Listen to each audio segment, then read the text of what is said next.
propos du 1er mai me semblent tout à fait opportunistes. On ne l'a absolument pas vu durant ces 5 ans penser au vrai travail, comme il le dit. J'en veux pour preuve les chiffres du chômage qui sont en constante hausse tout au long de son mandat. Donc cette histoire de vraie manifestation, de vrai travail au Trocadéro, j'appelle ça un opportunisme électoraliste. Il eût été mieux qu'il pense aux travailleurs vraiment dans la période de son mandat et non pas sur la fin pour essayer de garder le pouvoir.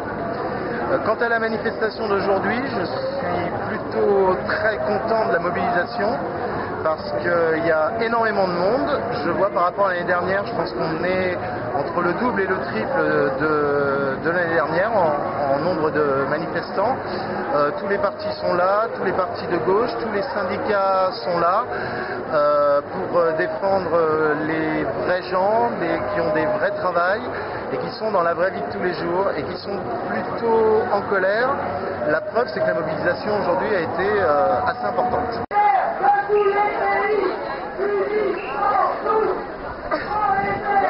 En fait, le problème,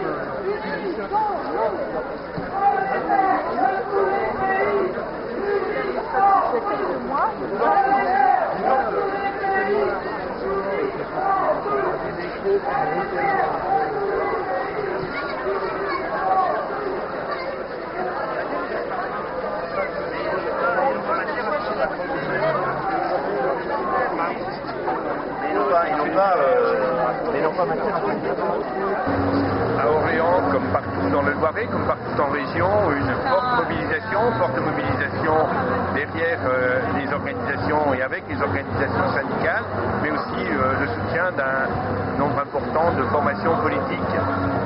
C'est une réplique très forte, très claire, très nette à la provocation du président de la République. Les salariés, avec leurs organisations syndicales, méritent d'être respectés, notamment dans ce moment difficile pour les salariés, marqué par le chômage, marqué par la précarité, marqué par la baisse du pouvoir d'achat. Il est inacceptable, intolérable que le président de la République ait choisi ce jour-là, ce symbole-là, qui appartient au mouvement ouvrier, qui appartient aux salariés, et choisi ce symbole-là pour cliver, pour diviser la France. Et aujourd'hui, la France rassemblée, la France des salariés, la France des travailleurs, la France des progressistes répond à cette provocation et répond de très belle manière en montrant que oui, il y a un mouvement pour le progrès social et il y a une attente d'un changement politique pour donner à ce mouvement social de nouveaux caps pour trouver la vie.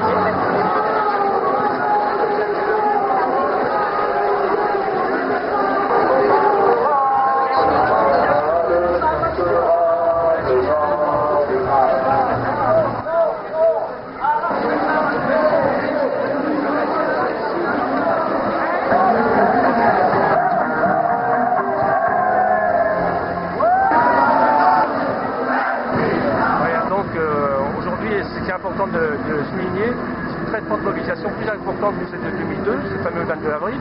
Aujourd'hui, on compte 4000 manifestants sur Orléans, 300 à Gien, et 1500 à Montargis, donc ça fait plus de 5800 manifestants sur le Loiret, donc c'est une super grosse manifestation. Il est clair qu'il y a un rejet massif de la politique économique et sociale de Sarkozy. Il y en a marre de son autoritarisme et sa politique antisociale. Les salariés l'ont dit fortement aujourd'hui, ils sont venus en masse. Et c'est vrai que par rapport à son discours sur le vrai travail, c'est une véritable provocation. Nous, la CGT de Loiret, on a fait une déclaration, c'est inadmissible qu'un président de la République qui doit rassembler tous les salariés s'inspire des politiques la plus terrible qu'il peut y avoir, qu'il y a eu en Europe, contre le fascisme. Il y a des gens qui se sont battus contre le fascisme. Donc les thèses du Front National, on n'en veut pas. Donc c'était aussi une journée du vivre ensemble, du travailler ensemble. Et c'est pour ça que les salariés sont venus aujourd'hui massivement pour dire Sarkozy, il faut le virer.